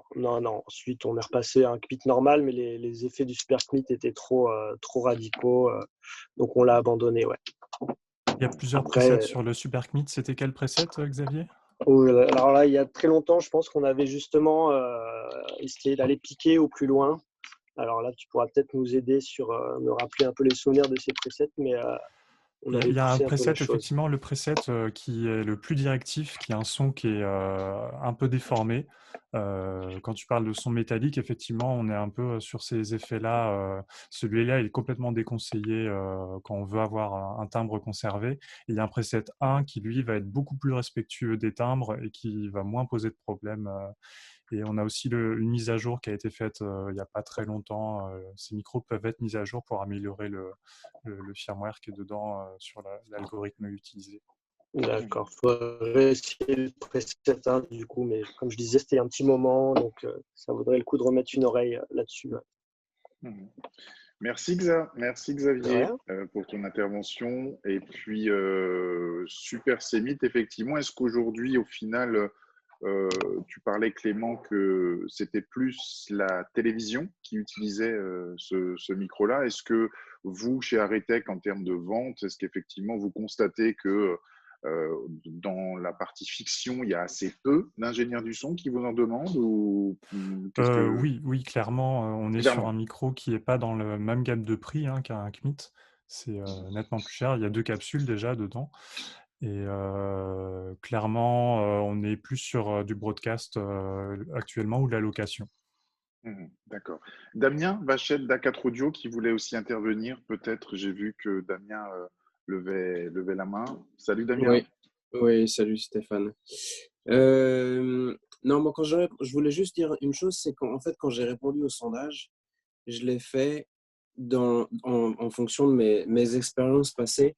Je l'ai fait dans le sens où de ce que moi, j'aurais voulu avoir. Parce qu'il y avait la réponse 3, là, la question 3 en fait, est très délicate. C'est dans un contexte favorable. Alors moi, j'avais mis caractéristiques techniques, mais moi, j'ai l'impression qu'en fait, il y a pas mal de choses en artistique qui vont aussi avec la technique, donc j'ai un peu de mal à répondre à ça. J'ai fait exprès, Damien, de n'avoir la possibilité que de répondre à une seule réponse. Enfin, j'avais pas laissé la possibilité de choix multiples. J'avais fait exprès pour voir quelle était la vraie motivation en fait de la personne. Et moi, je me souviens que quand j'ai fait des courts-métrages, très souvent, en fait, c'était même un seul micro, un couple, et en fait, forcément, donc, raison de budget, là, pour les petits courts-métrages, alors je sais qu'il y a différents niveaux dans les courts-métrages, mais les courts-métrages que je faisais, moi, c'était pas la peine, quoi. C'est quand on parle de son, c'est la 3e roue du carrosse. Il y a vraiment des contextes où en fait c'est compliqué de parler avec certaines personnes et donc c'est compliqué d'avoir du budget pour l'expliquer parce qu'en fait je me suis rendu compte que je dirais que 70% en fait des personnes ne voyaient pas vraiment la différence et en fait ce sont des discussions interminables. Donc il n'y a pas moyen de leur faire les faire cracher un billet pour avoir un truc en plus en fait. Sachant que eux voient l'image et ne voient pas le son. Non, en termes de... C'est même hyper compliqué d'expliquer la différence en fait. Il y a des gens avec qui c'est pas possible. Il faudrait les mettre derrière les micros. C'est un petit peu comme disait effectivement tout à l'heure Lionel Vinck. On dit Vinck ou Vinck d'ailleurs? Ça doit être Vinck. C'est au choix. C'est sympa. Qui revenait vers des histoires de problèmes budgétaires avant tout, avant même de réfléchir non seulement à des choix artistiques, mais également à des choix techniques. Effectivement, merci Damien. Et avant alors je voudrais encore parler de plusieurs choses. Je voudrais parler notamment de l'aspect documentaire, c'est-à-dire des gens qui travaillent dans le documentaire. Je vois qu'il y a quand même certaines personnes dont je connais le nom, Yves Capu par exemple, qui est avec nous aussi, j'ai vu, qui fait de la fiction et pas mal de docus, qui a fait pas mal de docus. J'aimerais bien voir avec lui aussi son avis sur les choix de micros qui peuvent être faits en documentaire. Là aussi, est-ce que c'est des histoires techniques? Est-ce que c'est des choix artistiques? Est-ce que c'est des choix budgétaires? Yves, j'aurais bien voulu parler de ça avec toi si c'est possible. Et juste avant ça, Yves, je voudrais juste, comme je vois énormément de questions et de remarques se balader sur la conversation, sur le fil de conversation, j'ai mis, est-ce qu'il y a des questions qui sont posées, qui sont importantes à soulever au niveau de la conversation? Non, en termes de questions, voilà, il y a énormément d'échanges, beaucoup de réponses. Ça se passe, mais par contre, j'ai André Rigaud qui, quand on parlait de bonnette avec un chauffage, qui peut éventuellement nous montrer un petit peu cette bonnette. Ah, ça, c'est très intéressant. On va venir chez André juste après. juste après pour revenir effectivement sur tes histoires de chauffage, pardon. Et je voudrais voir avec Yves. Yves, tu es avec nous, je pense. Oui. Salut Yves. Bonjour. Je voudrais parler un petit peu avec toi. Alors, tu fais fiction, mais tu fais aussi pas mal de documentaires. On en avait déjà parlé. Et voilà, quel est ton point de vue par rapport à cette idée de choix de micro et lorsqu'on part en documentaire, lorsqu'on part entre guillemets avec un sac à dos, j'ai envie de dire, c'est-à-dire lorsqu'on va à l'aventure. Alors, voilà, comment tu procèdes? Quel est ton choix de micro? Comment ça se passe? Bah, sur pas mal de docs, mon sac à dos ressemble à des Pellicase quand même. Et c'est quand même un équipement parfois conséquent, quoi. Oui, quand même. Et j'ai quelques photos, mais je ne vais pas les chercher maintenant. Concernant les micros, écoute, moi j'ai mon propre équipement que je me suis construit au fur et à mesure du temps, évidemment. En fait, mon équipement, il a beaucoup été fait en éliminant les matériels qui m'avaient posé des problèmes dans certaines situations. Du coup, je l'ai repéré aisément, tu t'en doutes, et je l'ai mis de côté. Donc, comme ça, j'ai évité la série MKH50 Sennheiser, par exemple, avec lesquels j'avais eu beaucoup de soucis de radiofréquence. On en parlera tout à l'heure de cette histoire où moi aussi, d'un seul coup, plutôt que d'entendre un comédien, je suis chopé RTL. Donc, à un moment donné, on va en parler aussi. Oui, ou pire encore, si tu chopes RTL, tu l'identifies aisément. Mais quand tu chopes un qui ressemble à une climatisation devant laquelle tu passerais ou des choses comme ça, c'est plus complexe. Voilà. Bon, bref, donc je l'ai évité, oui. Donc maintenant, je tourne beaucoup avec les KM 150, qui est de loin mon micro préféré. J'ai un CS3 au cas où, que je n'utilise jamais en intérieur, jamais. En intérieur, il perd toutes ses caractéristiques. Oui, tube à interférence. En intérieur, il s'effondre totalement. En extérieur, il est très performant. Et un 160 dont je ne peux pas me passer. Lui est pour l'intérieur précisément, essentiellement. Un 160, oui, absolument. Ouais, avec toutes les caractéristiques derrière de niveau, de sensibilité, qui sont, je suppose, compensées par des éléments de préamplification. Absolument, exactement. Oui. En fait, voilà. Bon, l'autre chose que je voulais dire, c'est la question de l'accord entre le micro et le préampli. Il est des micros, c'est le cas du CS3 par exemple, qui fonctionnent très mal avec certains préamplis et qui fonctionnent très bien avec d'autres, c'est-à-dire avec certains enregistreurs, grosso modo, et très bien avec d'autres. Donc alors, ça veut dire quoi exactement, Yves? Excuse-moi, ça fonctionne très bien. Ça veut dire quoi? C'est au niveau de la couleur sonore, Oui. Ah, oui, clairement, au niveau de la couleur sonore, probablement, c'est difficile à analyser, hein, l'oreille n'est pas un instrument de mesure, donc probablement la distorsion. Il y a certains enregistreurs sur lesquels une distorsion apparaît assez vite, parce que c'est un micro qui a un très très haut niveau de sortie, le CS3. Il est à 60 millivolts par pascal, quelque chose comme ça, extrêmement élevé. Il sort quasiment à niveau ligne. Donc, il faut faire très attention au préampli. Mais ça vaut pour à peu près tous les micros, je pense. Hein. Le 160. Ce qui peut être aussi un intérêt pour certains, dans certains cas, d'avoir un très fort niveau de sortie. Hein. Ça peut être aussi un intérêt. Ça peut apporter quelque chose. Hein. Ah, mais oui, si tu fais des prises ça de m'a son aidé, de en tout cas, le Sanken CS. Voilà, tout à fait. Le Sanken CS3 m'a aidé à choper des choses très loin. Alors, en campagne, hein, qu'on soit très clair, hein, en campagne, silencieuse, mais ça peut être intéressant. Oui, et le 160, je l'utilise maintenant presque comme un KM 150. Il fonctionne très bien sur les suspensions lyre. Il est très bien, c'est d'excellentes suspensions malgré son poids. Les lyres tiennent très bien le choc.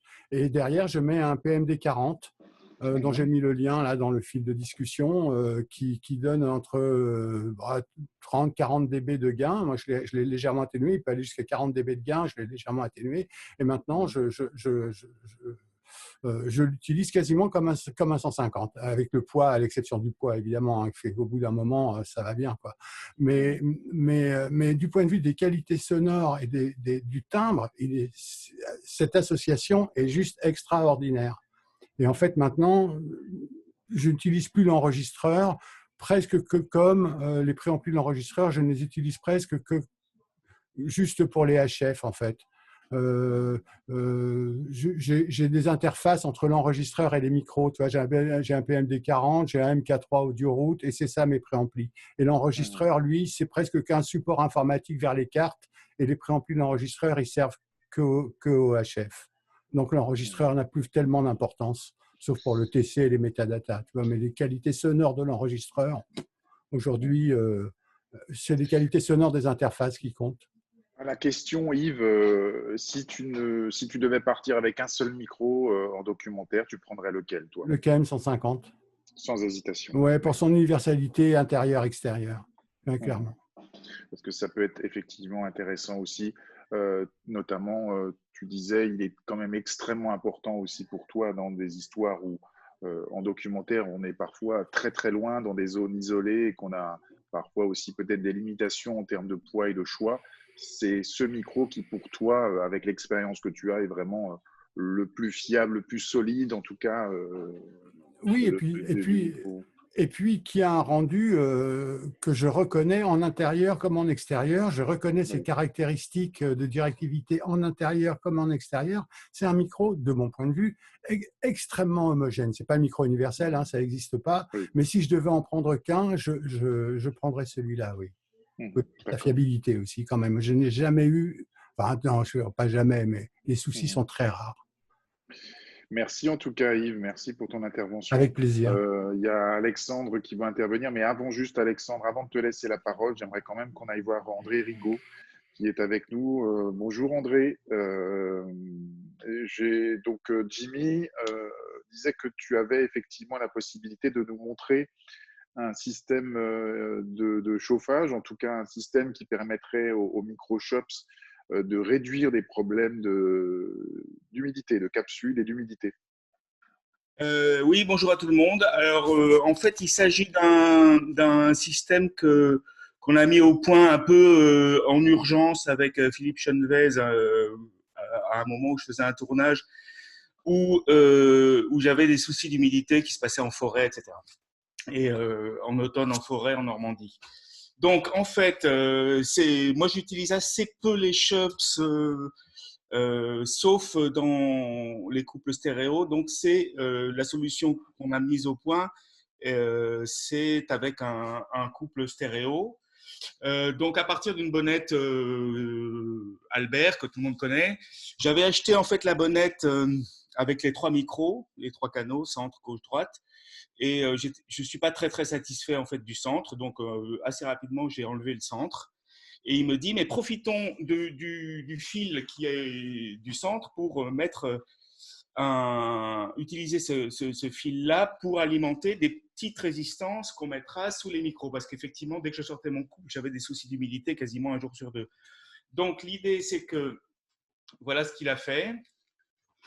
Alors, je vous montre ça. Donc ici, il y avait la capsule centrale qu'on a enlevée et il a remplacé, vous voyez, sous chaque micro, il a mis une petite résistance qui fait un radiateur comme ça et qui se met sous le micro. Alors en fait, dans le microclimat dont on a parlé de la cage de la bonnette, en fait, c'est chaud ici.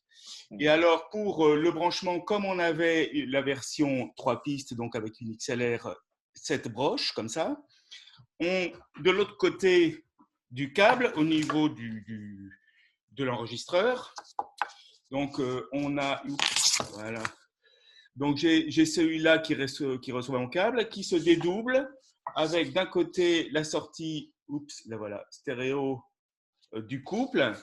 Et de l'autre côté, bon, c'était anciennement le centre mono, mais on a fait un petit raccord simplement en le faisant un 4 broches, ici, voilà, comme ça, j'ai pu, voilà, je sais pas comment non plus. Tout à fait. Comme ça, en fait, dans ma sacoche ou sur ma roulante, j'ai une batterie 12 volts qui passe par ce fil-là et qui chauffe ma bonnette. Alors, suite à une question que m'avait posée Erwan, en fait, c'est très difficile de pouvoir prouver que ça marche très bien parce que en fait, ça marche très bien. Mais vous imaginez bien que je n'attends pas d'avoir des soucis d'humidité pour la mettre. C'est-à-dire que quand je sais qu'on est dans un environnement humide, clac, je chauffe mes bonnettes et ma bonnette marche. Est-ce qu'elle aurait marché sans, parce que vous savez comment c'est très aléatoire, les problèmes qu'on rencontre avec les shops et l'humidité. Donc, je ne peux pas dire, dans la même situation, le même micro sans chauffage n'aurait pas marché, avec chauffage, il marche. En tout cas, il marche, ça c'est sûr. Ce n'est pas compliqué à mettre en œuvre dans cette situation-là. Je ne sais pas du tout si on pourrait imaginer effectivement dans une bonnette de perche avoir la même chose. Il suffirait de rajouter un fil et de faire cette connectique-là. En tout cas, c'est plutôt malin ce que m'a proposé Philippe et je suis content de l'avoir, donc je suis content de vous montrer ça.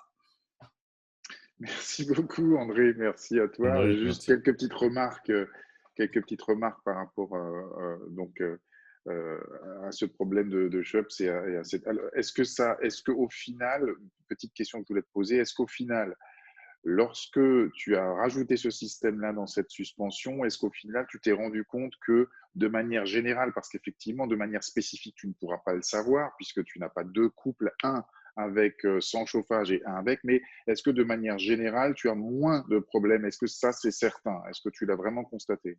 Alors, pour être complètement honnête, parce que j'étais sur un film où réellement j'avais beaucoup de soucis. C'est-à-dire que je n'arrivais quasiment jamais, une fois sur deux, le couple stéréo ne marchait pas, donc j'en utilisais un autre.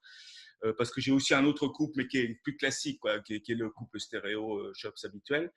Donc, que je sortais du camion, donc était moins humide, donc j'arrivais à trouver des solutions, mais vraiment c'était très pénible. Donc j'ai vu Philippe à ce sujet, mais on a fait beaucoup de choses en même temps. C'est-à-dire qu'il m'a mis ces petites résistances, mais on a aussi bien nettoyé cette partie-là. En fait, la connectique ici, qui était aussi un peu… bon, ça valait le coup de passer du coton-tige et de nettoyer un petit peu les oxydations qu'il y avait dedans. Donc, l'ensemble de tout ce qu'on a fait à ce moment-là a fonctionné. La part spécifique de l'apport des petites résistances, je suis incapable de la mettre en évidence. Il se trouve que maintenant, je m'en sers, que chaque fois que je suis dans une situation un peu… où je sens que les problèmes vont arriver, j'anticipe en branchant. Et soit parce que mes câbles, mes connectiques sont plus propres, tout a été nettoyé, soit parce qu'il y a ça marche. J'ai pas de souci. Je peux dire que je n'ai pas de souci d'humidité. Et par exemple, j'utilise aussi un CMIT pour le centre en général, par exemple, quand je fais du LCR. Il m'est arrivé d'avoir des soucis avec mon CMIT et pas sur le couple d'humidité. Donc, je peux dire que globalement, je n'ai plus rencontré, depuis que j'ai fait toutes les opérations et de nettoyage et de résistance dans ma bonnette Albert, je n'ai plus eu de soucis d'humidité dans ma bonnette Albert. Merci André. Je fais juste une petite remarque pour mon expérience personnelle aussi.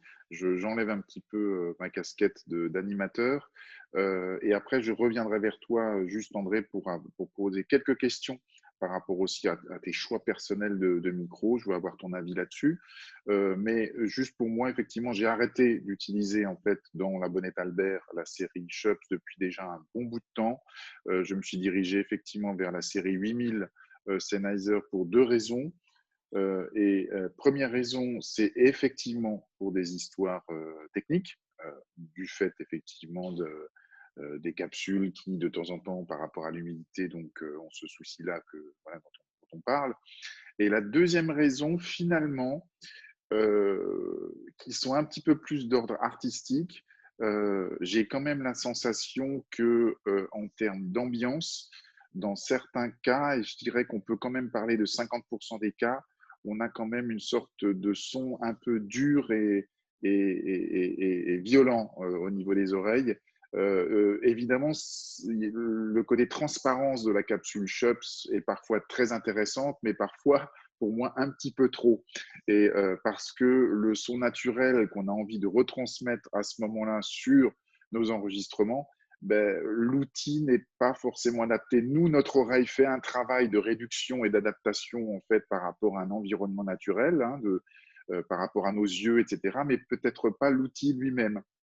Donc, j'ai décidé finalement de, entre guillemets, réduire ce côté transparence et d'aller sur la série 8000 que utilise Philippe en Belgique. Et effectivement, j'ai un tripiste en série 8000 de Sennheiser qui, non seulement techniquement, me pose quasiment aucun problème pour l'humidité, et deuxièmement, m'offre quand même une très, très, très belle précision sans trop aller justement à l'extrême. Et c'était extraordinaire parce que bien évidemment, j'ai eu certains cas, notamment sur des films d'action, de cascade et des choses comme ça, où lorsqu'on a des sons extrêmement puissants, des transitoires très, très violentes, on adoucit en quelque sorte ce son-là et ça permet quand même de faire passer un petit peu mieux certains éléments. Voilà la petite parenthèse que j'ouvrais sur ma petite expérience personnelle.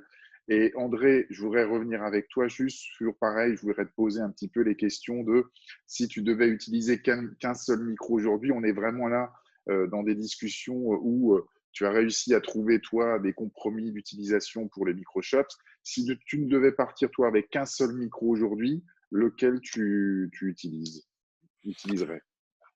Alors, c'est toujours un petit peu des réponses de Normand qu'on peut faire dans ces cas-là, puisqu'on sait chacun que les micros, c'est des compromis selon les situations. Donc, je dirais que si l'essentiel du film se passe en extérieur, dans des endroits un peu venteux, etc., je ne ferai pas le même choix que si ça se passe en intérieur en studio. Vous voyez ce que je veux dire? Oui. Donc, si je devais prendre dans ces cas-là un seul micro et que j'ai de l'intérieur et de l'extérieur et que je vais avoir du vent et des gens qui chuchotent et que je vais avoir, etc., genre un documentaire fauché où tous mes micros sont tombés en panne et lequel je vais demander à la Vierge Marie de réparer, eh ben, je pense que je ferais avec le MKH 50. MKH 50. En fait, c'est un micro que j'aime beaucoup. Je pensais à ce que disait Laurent Poirier tout à l'heure. C'est un micro qui, bizarrement, je trouve, me rappelle un peu le 160 sans les défauts du 160. En termes de directivité et de capacité à gérer les voix et les bruits. Ça me paraît d'ailleurs pas par hasard qu'on utilise ce micro-là beaucoup en bruitage. Je trouve qu'il est très très joli sur les bruits un peu agressifs, ce dont tu parlais aussi toi, c'est-à-dire tout ce qui est froissement de papier, coup sur la table, etc. Je trouve que c'est un micro qui distingue assez bien la voix des bruits, par exemple, et qui gère très bien les deux. Donc, c'est une des raisons pour lesquelles je l'ai choisi. Et aussi sa sensibilité qui est quand même vraiment très, très, très, très haute et donc qui permet quand même d'aller chercher des choses très enfouies.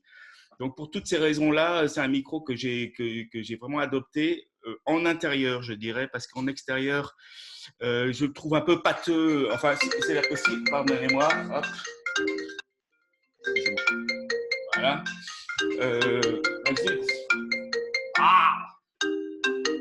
Voilà, pardon. Ça d'habitude, c'est une bouteille de champagne, André. Oui, mais là, j'ai mis silencieux, sauf que bizarrement, il repasse par mon ordinateur, ce que je n'utilise jamais.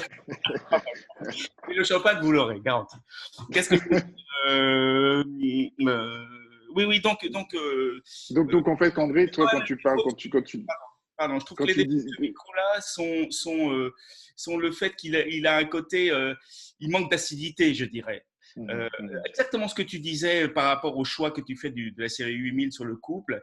J'aime bien le fait qu'il arrondisse un peu les angles tout en étant quand même extrêmement précis, à condition qu'il soit très bien perché. Parce que si on n'est pas dans l'axe, on n'est pas bien. Donc ça, c'est clair que c'est un micro qui a beaucoup de qualité avec un perchman qui a beaucoup de qualité. Sinon, ça ne marche pas très bien. S'il est perché approximativement, il ne donne pas du tout le son qu'on veut. Et il faut aussi que les acteurs articulent un petit peu. S'il y a des acteurs qui mangent un peu leurs mots, dans ce cas, je bascule carrément sur le KM 150. Voilà. Merci André. Donc finalement aussi quand tu parlais tout à l'heure et quand tu disais ça me rappelle un petit peu le son du 160, est-ce qu'il y a derrière aussi un héritage, pareil, un héritage sonore par rapport à des écoutes, à un chef, à quelque chose? Est-ce que c'est aussi, en quelque sorte, lorsque tu choisis un micro, c'est par rapport à un certain son que tu as dans les oreilles depuis très longtemps? Vraisemblablement oui. Oui, vraisemblablement, il y a quelque chose comme ça où je m'inspire des gens avec qui j'ai bossé. Et je dirais aussi un peu comme Jocelyn, le fait d'avoir été aussi le perchman de Umansky qui a des pratiques quand même très, très singulières, y compris, on peut dire, assez pénible pour le perchman, parce que quand tu as pris tes repères avec un micro donné et qu'à la prise suivante, tu te dis on va plutôt mettre le 81 ou on va plutôt mettre le 150, tu vois bien que les problèmes de perchman ne vont pas être exactement les mêmes. Donc, j'étais plutôt très hostile à un certain nombre de complications qui me mettaient dans les pattes, quoi. Mais en même temps, c'est vrai que, comme le disait aussi Jocelyn, je trouve qu'au résultat, ça avait toujours un peu du sens. Même si on ne pourra jamais savoir ce qu'un plan aurait donné si on avait mis un autre mic. Mais le fait d'avoir par exemple plein de micros, et d'ailleurs je ne suis pas sûr que tout le monde ait répondu exactement au sondage en pensant que la question, je n'ai pas compris quand on disait combien de micros vous avez, si c'est en moyenne par plan ou si c'est dans votre valise de matos, parce que j'ai vu… C'est sur un film en général, hein, sur tout un film. Combien utilisez-vous? Généralement le choix, mais c'est effectivement ce qu'on entend généralement le plus chez mes collègues. Et généralement, on utilise 2 micros, voilà, 2-3 micros maximum. Ah ouais, c'est marrant parce que moi, j'ai dû être le seul à répondre 6 et si j'avais pu mettre… Moi aussi, j'ai répondu 6, André. Il y a 1%. Moi, j'ai bossé avec André. Donc, Erwan, c'est marrant que tu interviennes parce que je voulais justement te passer la parole, mais juste avant de te passer la parole, Erwan, parce que je voulais parler avec toi aussi, pareil, de quelques questions de choix de micro. Et c'est intéressant parce que tu parles de 6 micros différents, donc ça me paraît être une discussion intéressante. Alexandre, il voulait intervenir depuis longtemps, il lève la main, il doit être fatigué au niveau musculaire depuis un bon bout de temps. Donc Alexandre, qu'est-ce que tu voulais dire, Alexandre? Oui, je suis pas fatigué, je suis bien installé, au contraire. Pour rebondir très rapidement sur ce qui vient d'être dit, moi j'ai compris la question sur combien de types de micros vous utilisez, et pas le nombre précis, c'est-à-dire que combien de micros différents? De micros différents, c'est bien marqué. Ouais. Hein, de micros différents. Donc les types de micros, voilà. C'est-à-dire que c'est-à-dire un Shure CMC6, un Neumann, je sais pas quoi, un truc, etc. Mais en fait, souvent, ça va être 2 Shure CMC6, 2 Sennheiser machin. Et en fait, ça fait beaucoup plus de micros, mais effectivement, c'est le type de micro qui est réduit dans l'ensemble. Je voulais juste revenir sur les histoires de documentaires. Moi, je pars souvent en documentaire. Alors, si je sens si j'anticipe qu'on va avoir des fonds sonores intéressants, j'essaie de partir avec un MS.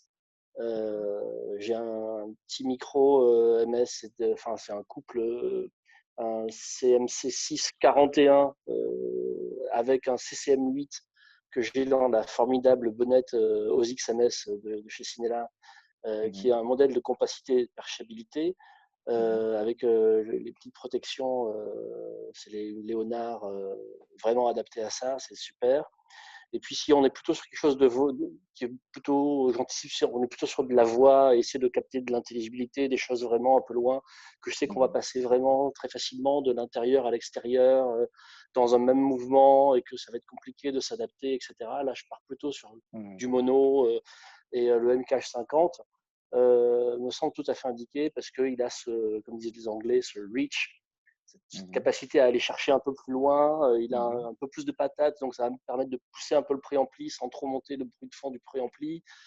Voilà, et donc ça répond aussi à la question avec quel micro je partirais si j'en avais qu'un. C'est le MKH50 parce que j'ai vraiment pas ce souci-là. Et puis j'ai pas eu. Alors je crois qu'il y a plusieurs générations un peu de MKH50 selon la protection RF qu'il y a à l'intérieur. Moi, j'ai jamais eu de problème d'IV de choper la radio avec mon MKH50. Je dois avoir de la chance d'avoir le modèle qui est plutôt protégé là-dessus.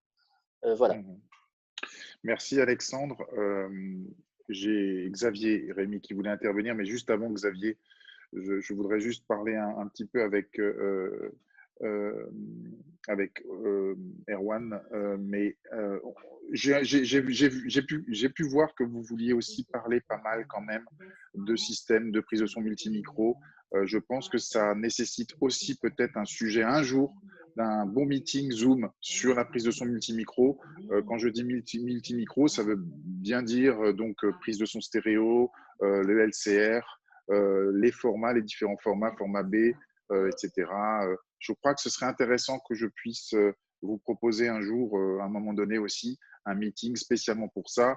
Olivier Dohu aussi, quand on parlait tout à l'heure des différentes prises de son, donc quand on parlait d'MS, quand on parlait de stéréo, j'entends parler aussi parfois la post-production qui dit « Ah mais MS c'est terminé, on en a marre, maintenant on est plus sur la différence de phase, on est plus sur du… » Donc, mais non, mais c'est, si tu veux, non, par exemple, je suis un fan du double MS qui pose des complications. J'en ai un derrière moi, là, d'ailleurs. Donc, tu vois, mais j'entends tout un petit peu. Il serait intéressant à un moment donné, je ne sais pas ce que tu en penses, j'espère que tu pourras y participer, de faire à un moment donné un meeting juste sur ces différents types de micros, et puis types de prise de son, pardon, et puis aussi d'avoir votre avis spécifique là-dessus, sur les bons points, les mauvais points, etc. Donc, j'espère qu'on pourra faire ça à un moment donné. Mais je sais que toi, effectivement, qui as la casquette de preneur de son, mais également de mixeur, ça sera intéressant de pouvoir en parler avec toi, Olivier. Je voudrais voir avec Erwan Carzanet. Erwan, si tu es là. Ça va Salut bien à tous. Ouais, super. Bon. Confiné. Confiné, et puis avec ta femme qui bosse à côté. Ouais, c'est dérangeant. C'est trop fort. Non, tout va bien. Tout va bien, mais tu sais, ouais. on est une bande de preneurs de son. Donc... Ouais, moi j'ai une femme qui bosse encore. Pas de souci. Alors profite. Erwan, alors, ton point de vue un petit peu sur tout ça. Effectivement, tu parlais, tu faisais avec André, tout à l'heure, on disait que voilà, en moyenne, il y avait 2-3 micros qui sont utilisés, 2-3 différents micros utilisés en tournage. Tu avais coché la case 6. Et voilà, mais pour les mêmes raisons, par rapport à ça. Non, mais pour les mêmes raisons qu'André, d'ailleurs, ce que je disais en déconnant tout à l'heure, mais c'est vrai, hein, moi j'ai appris à percher avec André, j'ai bossé aussi avec Jean, et comme disait Jocelyn tout à l'heure, c'est vrai que c'est assez excitant aussi ce truc de pouvoir changer de micro. Et moi, il m'a bousé, hein, Jean, sur certains trucs où il disait « Ah non, on va utiliser le KM84 là-dessus », et on ne dit pas assez depuis le début de la discussion qu'il y a des questions de timbre de voix qui se posent, etc. Mais il y a aussi vraiment des questions d'adéquation entre la voix et l'acoustique du lieu, ce qui fait la qualité d'une situation. Et il y a des fois, c'est vrai que d'un coup, on change de micro et c'est super, ça marche mieux, quoi.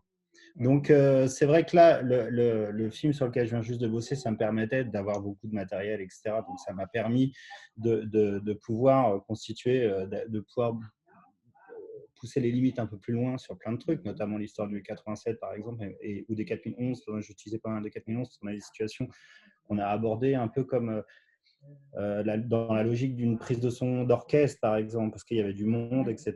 Et que même si c'était des voix, des réactions de public, des ambiances de figuration, une attention d'un public, par exemple, qui chuchote, qui a des réactions, etc., de pouvoir le traiter comme des instruments avec des 4011, c'était super. Mais à la perche, particulièrement sur le film, c'est vrai que un peu ce que disait Olivier, moi j'ai travaillé avec le CMIT pendant un temps, et là je pense qu'il y a aussi des questions générationnelles qui se posent entre qui utilise quoi, etc. Moi je suis arrivé je commençais à bosser à un moment où le CMIT s'est installé dans le marché, et je trouvais ça super efficace pour les mêmes raisons que ce que disait Olivier, c'est-à-dire que c'est vrai que c'est un outil, un couteau suisse en cours de tournage qui est quand même vraiment génial. Après, c'est vrai que j'arrête de l'utiliser parce que les retours en mix sur les phases et tout ça, c'est vrai que voilà, quoi, si ça pose un problème, si c'est pas ce qu'il y a de mieux. Alors là, sur le film de Carax, c'est vrai que j'étais tendu complètement sur les questions de distorsion harmonique puisque c'était chanté, quoi. Donc j'ai cherché à avoir des micros en fonction de chaque plan qui me permettent d'avoir un rendu de la distorsion harmonique qui était le plus beau possible. Et c'est vrai que pour le coup, on a fait pas mal de trucs au 87. Quoi. Et 4017 aussi qui est plus doux. Et puis Chops, Cardio, on a perché plein de trucs au Cardio. Maintenant. Un vrai choix donc par rapport à des caractéristiques techniques, en tout cas. Sur non, mais moi, sur cette question, j'imagine, je t'ai commandé, et la plupart d'entre nous, c'est que pour moi, c'est un peu mettre dans le même panier la fin et les moyens. C'est-à-dire que pour moi, la fin, c'est les choix artistiques, et les moyens, c'est les choix techniques. Donc, on est toujours un peu obligé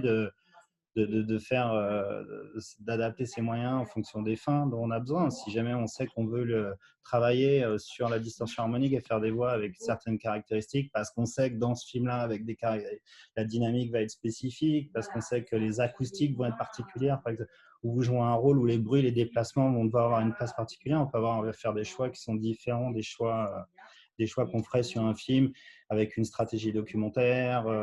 Voilà. Chaque film est tellement différent que je pense qu'on ne peut pas tellement faire des catégories. Et d'ailleurs, j'adore l'idée qu'on puisse aborder chaque film comme un truc complètement spécifique en se disant, bon, celui-là, comment je le fais là ? Et pour revenir sur la question d'ailleurs des petits budgets, des débuts de carrière et des films, moi sincèrement, je pense que c'est évident que quand on n'a pas beaucoup de fric sur un film, c'est hyper difficile de dire à une production si, il faut dépenser 50 balles de plus par semaine pour un micro en plus. Mais c'est quand même fondamental, je pense, quand on est ingénieur du son, de dire moi j'ai envie de faire un son comme ça et de s'organiser pour faire un son comme ça, quoi. D'accord avec toi, Erwan. Oui. Je suis d'accord avec toi. Il faut s'organiser et faire en sorte que les choses puissent passer. Ah ouais, c'est pas ça viendra jamais de la proposition des directeurs de production ou des producteurs de pouvoir avoir plus de micros ou un Cantar plutôt qu'un 633, quoi. Tout à fait. Merci, Erwan, pour cette petite intervention. Et puis, j'ai Xavier qui voulait aussi intervenir et juste Jocelyn également juste après. Également André. Ouais, alors, André, j'ai pas vu que tu voulais intervenir, pardon. Tu avais une petite question t'avais une petite question, Xavier, sur ta qualité de connexion Internet, peut-être. Non, déjà. Non, je pensais notamment à la post-production et parce qu'on parle de choix de micros, de changer beaucoup de micros, etc. Mais je voulais savoir si au niveau du mix, il était vraiment très compliqué de raccorder des choix de micros qui ont changé pendant une même prise. Parce que sur le dernier tournage, par exemple, on était dans une cuisine, donc en fonction de la dynamique de la séquence, on peut passer d'un hyper à un cardio et puis revenir sur son choix de base. Mais si au montage, il y a quand même quelques phrases qui sont gardées, qu'on passe d'un hyper à un cardio, est-ce que c'est la cata si on est dans une même famille de micro ou pas voilà. Comment ça se passe au niveau du raccord derrière tous les choix de micro qu'on va faire, quoi. Non, c'est pas problématique. Enfin, je trouve pas, moi. De toute façon, je me pose jamais la question de savoir quel micro enregistrer. J'ai un son et puis c'est ça qu'il faut travailler, quoi. Et j'imagine que si vous avez fait choix ça sur le plateau, c'est qu'il y a une raison. Et puis après, mon travail, c'est de faire avec ce que vous me donnez. Moi, j'ai jamais pensé que c'était très problématique. Il y en a qui poussent le pompon à essayer de garder toujours la même chose. Je suis pas convaincu que c'est forcément mieux, quoi. C'est assez pragmatique pour moi, la prise de son. Alors maintenant que je m'y suis mis sur le tard, j'ai bien compris que l'idée, c'était de choper le mieux possible les acteurs en premier. Voilà, c'est assez pragmatique. Donc moi, je comprends très bien que en cours de séquence ou entre deux prises, on change de micro parce qu'on s'aperçoit que c'est mieux autrement, quoi. Je le fais aussi. Hein. Ok. Merci Xavier pour cette question. Pour ma part, effectivement, moi, c'est un vrai kiff de temps en temps de faire des effets avec des micros, des effets totalement assumés, totalement voulus. Et donc, Jérôme, tu en es témoin.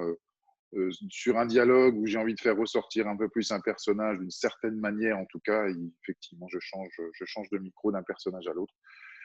Sur un dialogue, enfin, en tout cas sur un chant contre chant, voilà, ça m'est déjà arrivé, mais en particulier sur des films bien spécifiques qui sont plus donc des films blockbuster, action, des choses comme ça où on met des effets. Pour moi, c'est des films à effet. Hein. Donc, c'est pas ce qu'on a. Notre dernière collaboration avec Olivier, c'était pas du tout cette idée-là. Donc, encore une fois, il s'agit de s'adapter aussi par rapport à son film et à l'histoire qu'on a envie de raconter. Voilà. Pour Jocelyn qui avait également une petite question. Jocelyn qui avait. Non, c'était pour savoir si tu pouvais, Stéphane, quitter ta casquette d'animateur pour nous parler de toi, ton expérience avec les microphones que vous utilisez avec Jérôme en tournage. Oui, tu peux même parler de la pénétration acoustique aussi pour qu'on rigole un petit peu. La pénétration acoustique. Non, mais effectivement, non, mais c'est ce que je vous ai dit à l'instant, les différents micros que moi je peux utiliser, en tout cas, donc de mon expérience personnelle, sont au nombre de 2 voire 3, avec donc une préférence pour les Shure et pour Sennheiser. Qui ont tous deux, je trouve, des caractéristiques tout à fait différentes, en tout cas des caractéristiques aussi de couleur de son complètement différentes et qui apportent chacun, voilà, chaque micro a, je trouve quelque chose d'intéressant. Et oui, ça m'est arrivé sur des films d'utiliser tel et tel micro juste pour pouvoir souligner un dialogue, une phrase, à un moment, une séquence. Je trouve ça intéressant. Je pense qu'à un moment donné aussi, nous, preneurs de son, en dehors du fait qu'il faut que l'on puisse gérer la partie technique et que c'est véritablement notre métier d'arriver à capter la voix des comédiens, on peut aussi de temps en temps, je trouve, mettre, si je puis dire, son grain de sel dans le côté artistique et effectivement, comme me disait à l'instant Jérôme, les histoires de pénétration acoustique, c'est-à-dire obtenir une position de perche qui est une position moyenne, et l'on va décider de modifier cette position de perche en fonction de ce qui se passe dans la séquence. Ça nous arrive régulièrement. Voilà, mais c'est pas quelque chose qui est systématique, bien entendu. C'est généralement une séquence un petit peu qui, au sein du film, est une séquence importante, qui raconte quelque chose. Et donc là, effectivement, de temps en temps, on s'amuse à amplifier quelque chose, à mettre un peu plus de distance sur quelque chose, à changer de... En fait, lorsqu'on utilise par exemple, nous, du MKH50, il faut savoir, alors je ne peux pas expliquer quelle raison technique exactement, mais vous avez une sorte de distance critique avec le MKH50. C'est-à-dire que lorsqu'on utilise le MKH50 à une certaine distance, qui est la distance, je dirais, normale que l'on peut avoir sur un cadre serré d'un comédien, lorsqu'on prend un tout petit peu plus de marge, on obtient donc voilà, un son tout à fait, je dirais, traditionnel de perche. Voilà. Et à un moment donné, lorsqu'on pénètre dans une certaine zone précise, on a une sorte d'effet, un effet assez curieux, qui est comme un son extrêmement ample, extrêmement gros, et parfois même qui peut être considéré par certains un petit peu trop lourd, un petit peu hors de la réalité, qui n'est quelque chose qui n'est pas naturel, si tu veux. Ben moi, j'utilise cet effet-là. J'utilise cet effet-là où effectivement, là, il sera difficile de... C'est comme si un petit peu l'acoustique générale et le son autour va d'un seul coup s'atténuer de manière drastique, et on va quand même être à l'intérieur du personnage, en fait. C'est une certaine distance, et cette distance, en fait, est tout à fait variable. C'est en fonction du personnage, de sa voix basse, voix féminine, voix, etc. Et c'est vraiment curieux. Je vous conseille de faire cette expérience-là. Peut-être que vous l'avez évidemment déjà vécu, où cette distance-là, où généralement l'ingénieur du son dit c'est trop près, monte un peu. Ben moi, j'utilise cet effet-là pour souligner certains moments, en fait. Et encore une fois, c'est pas du tout sur toute la... Loin de là, c'est pas du tout sur tout le film, c'est à certaines séquences, certains moments où je trouve qu'il se passe quelque chose et que là, on se doit d'accompagner en quelque sorte le réalisateur et la façon dont il raconte sa séquence, et donc de jouer un petit peu de cet effet-là. Je trouve ça intéressant et je l'ai fait effectivement sur beaucoup sur les films d'action, et voilà, où voilà, quelque chose se passe et il serait intéressant d'utiliser. Donc ça s'appelle ce qu'on appelle avec mes assistants la pénétration acoustique. Voilà le terme de cet effet qu'on utilise. Plus généralement après, le choix du micro, effectivement, je rejoins mes camarades, sont plutôt faits par rapport à la voix naturelle du comédien. Et encore une fois, il m'est arrivé de vouloir, sur Lucy avec Scarlett Johansson par exemple, pour en citer, de vraiment vouloir faire ce micro avec du MKH50 parce que je voudrais donner une certaine dynamique, un certain type de son, et n'utiliser que pour elle du Schoeps. Et c'était intéressant puisque voilà, elle a une voix tout à fait caractéristique, Scarlett, qui est vraiment dans les basses, qui n'est pas du tout une voix typique féminine. D'utiliser un MKH50 sur elle, c'était pas possible. On aurait dit vraiment, on aurait dit un homme déguisé. Enfin, ça marche absolument pas. Donc en fait, on a utilisé vraiment un Schoeps, le plus possible cardio d'ailleurs, même assez peu d'hyper, mais beaucoup de cardio. Et d'un seul coup, ce que je trouvais intéressant, c'est que sa voix se détachait un petit peu des autres. La précision, la clarté, la naturalité du Schoeps donc passait uniquement sur la voix d'un personnage. Et je trouvais le concept intéressant. Et ce qui est très important pour moi, par contre, c'est qu'une fois que je rentre chez moi et que je mets ça sur mon système Home Cinéma, évidemment, il est important pour moi de retrouver. Il ne s'agit pas de faire de l'intellectualisation pour faire de l'intellectualisation. Il faut vraiment qu'on puisse retrouver ça après mix. Et généralement, c'est le cas. Généralement, c'est le cas, effectivement. J'ai en fait ce que j'entends, en fait, ce que je souhaitais faire au final mix. Et ça, c'est extrêmement important pour moi. Et voilà. Après, voilà, je travaille de manière tout à fait traditionnelle, mais il est important pour moi aussi que l'ingénieur du son, par ses choix aussi, puisse apporter sa vision des choses et ce qu'il a envie de raconter, tout en sachant qu'il accompagne un réalisateur. Il ne s'agit pas de la jouer perso, entre guillemets, mais voilà, qu'il accompagne un réalisateur dans ce qu'il souhaite faire. Voilà, Jocelyn. Voilà, messieurs, il est 12h10. Je crois je ne sais pas si vous aviez encore quelqu'un souhaitait encore intervenir avant qu'on finisse. Jocelyn qui lève la main encore. Oui, c'est une micro-question. Philippe Van Den Doij parlait dans le chat tout à l'heure de l'utilisation du format B, et c'est vrai qu'on en parle assez peu. Il faut qu'on fasse quelque chose là-dessus, oui, tout à fait. Et effectivement, ça aurait été intéressant d'en parler, notamment avec Olivier qui est là. Je ne sais pas s'il a eu des choses à mixer en format B, etc. Comme on avait Philippe et Olivier, je me disais que je pense que ça sera l'objet d'un autre rendez-vous. On attend la prochaine fois alors, pour que je réponde. Okay. Ouais, je pense que ce sera vraiment, parce qu'il sera vraiment important de faire ça sur les stéréos aussi. Là aussi, on a chacun nos trucs, nos astuces. Moi, j'en ai aussi vraiment beaucoup. Mes assistants, les différents assistants que j'ai pu avoir, ça, voilà, qu'on est très précis aussi sur la manière dont on fait. Olivier, sur ce dernier film qu'on a pu faire ensemble, beaucoup de couples que je faisais en direct, qu'on enregistrait en direct pendant le tournage traditionnel. Donc, voilà, très intéressant de parler de tout ça, des différents formats et des types de prise de son. Et je vais essayer d'organiser tout ça. Écoutez, merci à tous en tout cas. Merci à tous d'avoir répondu présent. Merci Stéphane. Merci. Et puis, le prochain rendez-vous, j'aimerais bien qu'on parle des enregistreurs. Jimmy, donc, tu es en train, toi, de rassembler un petit peu tout le monde, je crois, exactement. Oui. Pour la journée de jeudi prochain, oui. à 10h30. Les fabricants, on va parler un petit peu de l'avenir des enregistreurs numériques.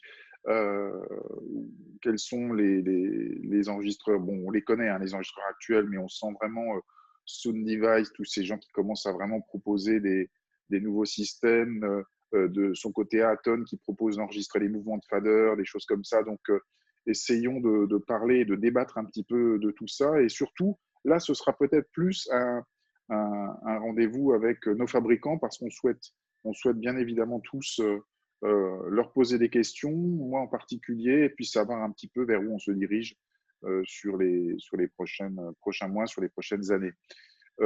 Savoir s'ils ont un avis là-dessus. Voilà. Merci en tout cas à tous et merci à tous les intervenants et je suis très heureux de voir que ces meetings fonctionnent bien et que vous en êtes satisfaits et que surtout ça vous permet de rester chez vous. Donc ça c'est bien. Donc voilà, merci à tous en tout cas et rendez-vous bientôt. Merci à vous. Merci.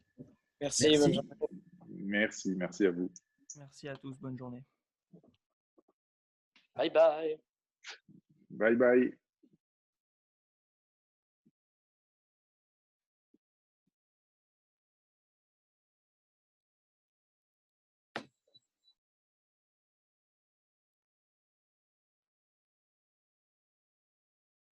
J'aime beaucoup ce moment où tout se réduit, la mosaïque. Tout se réduit, tout le monde part, ça y est, c'est terminé. Bon, c'est le moment de... C'est comme les fêtes de fin de film, il y a toujours ceux qui restent jusqu'à point d'heure. Mais généralement, ceux qui restent sont complètement pompettes. Là, j'ai l'impression que tout le monde est plutôt...